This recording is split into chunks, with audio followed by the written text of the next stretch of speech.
Centre जो है shift कर दिया गया, जो एक्टिव क्वारंटाइन सेंटर है डॉक्टरों का, और अभी वो फंक्शनल हो गया है। तो डॉक्टरों की खाने से लेकर के रहने की सारी समस्याएं दूर हो गई हैं।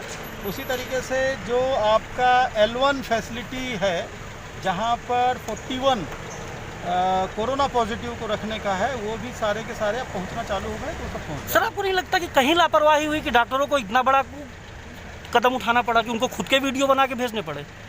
नहीं, डॉक्टरों को फैसिलिटी, सही बात है कि अच्छी तरीके से मिलना चाहिए, और उनको, हमको इस समय फ्रंट लाइन वर्कर्स हैं, तो एक अच्छे, सुरक्षित और साथ ही साथ एक अच्छी सुविधाओं कोरोना के लेके L1 में रोहनिया में बनाया गया था, उसको ना वहाँ पे भेज के यहाँ पे किया गया, ये क्या कारण था?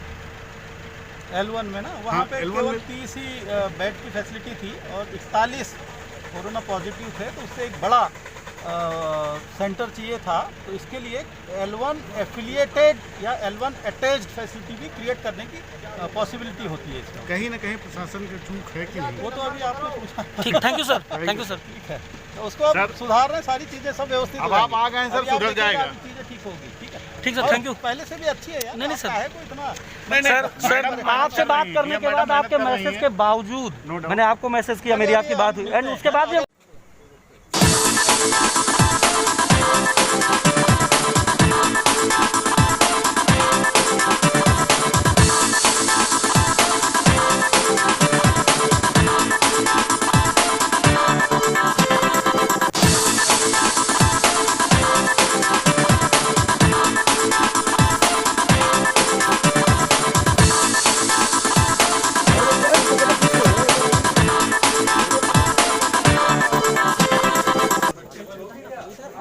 बनाई गई है आगे के लिए।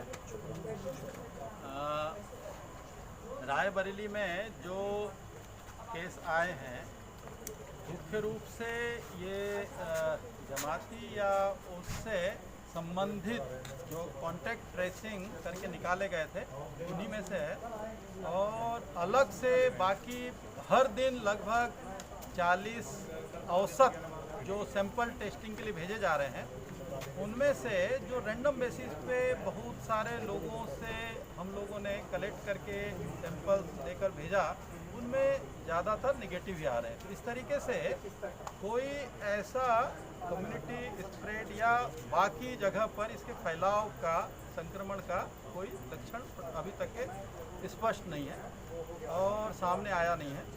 दूसरी तरफ जो भी कोरोना पॉजिटिव केसेस हैं, उनको किसी प्रकार के सिम्टम्स भी नहीं है, कोई लक्षण जो कोरोना के होते हैं अपेरेंटली वो कुछ नहीं है।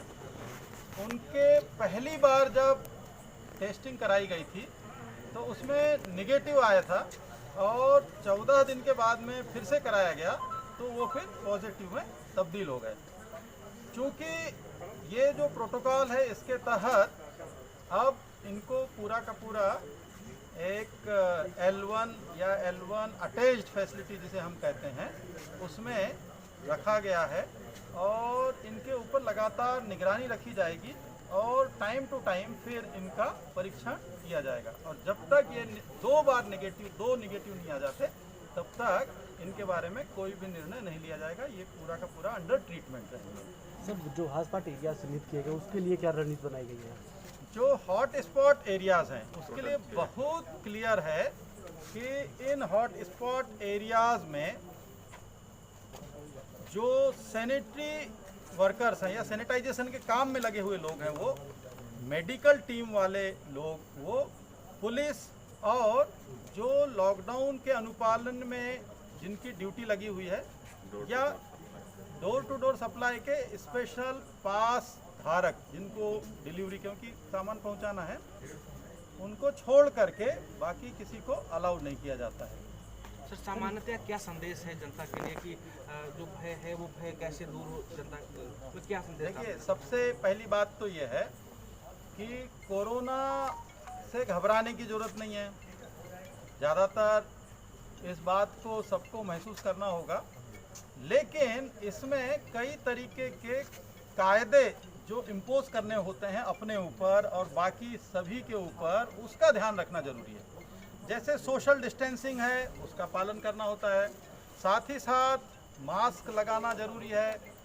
जब भी कहीं किसी चीज़ को छुएं या बाहर जाएं या बाहर से आएं तो लगातार साबुन से हाथ धो लें, हैंड सैनिटाइज़र का इस्तेमाल करें ज़्यादा से ज़्यादा।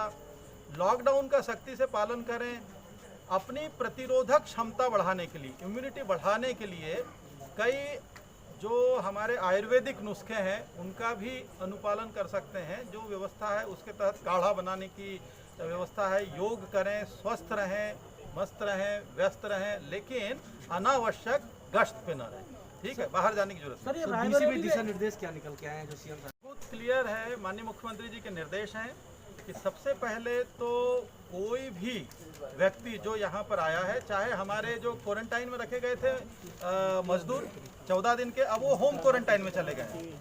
उनके भोजन की पर्याप्त व्यवस्था के लिए, क्योंकि 14 दिन तक के लिए जब वो रहेंगे तो स्वाभाविक तौर पे उनको कोई दिहाड़िया और किसी तरीके कोई काम नहीं दिया जाएगा, तो उनके लिए 14 दिन के राशन की किट दे दी गई है उनको।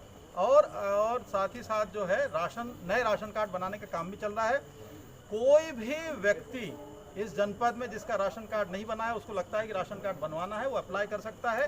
राशन कार्ड उसको बहुत ही कम टाइम में बना करके घर तक के भिजवा दिया जाएगा, नंबर 1। नंबर 2, भोजन की कोई किल्लत ना जाए, इसके लिए निराश्रित हो या कैसा भी व्यक्ति हो, उसको भोजन की व्यवस्था कराना हम सबकी जिम्मेदारी है।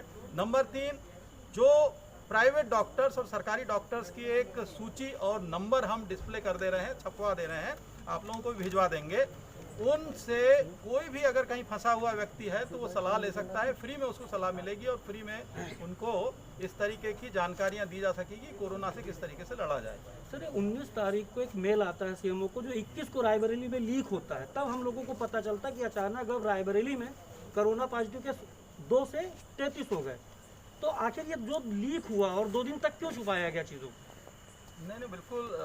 इसमें तो ये होता है जिस दिन टेस्टिंग होके आती है, केजीएमयू भी अपना डेली बुलेटिन जारी करता है कि आज किस जगह के, तो अब हम कर रहे हैं ना, प्रतिदिन आपको हर दिन आपको सूचनाएं प्रसारित करेंगे, ठीक है। जो भी होगा यहाँ का रायबरेली बुलेटिन आपको जारी करेंगे, जो भी कुछ होगा दिन भर जो कार्रवाइयाँ होगी वो हम आपको बताएंगे। सर कोरोना फाइटर्स के तौर पे डॉक्टरों को माना गया है, डॉक्टरों ने रात के वीडियो रिलीज किए हैं, दिन के वीडियो रिलीज किए हैं, आखिर उनको इस हद तक जाने की क्या जरूरत पड़ गई कि उनको अब नहीं करेंगे। आज डॉक्टरों से मैं खुद मिलने जा रहा हूँ, हम लोग बात कर रहे हैं और हमने कहा है कि उनको इतना बढ़िया इंतजाम उनके लिए हो, उनका मनोबल बढ़ाना जरूरी है।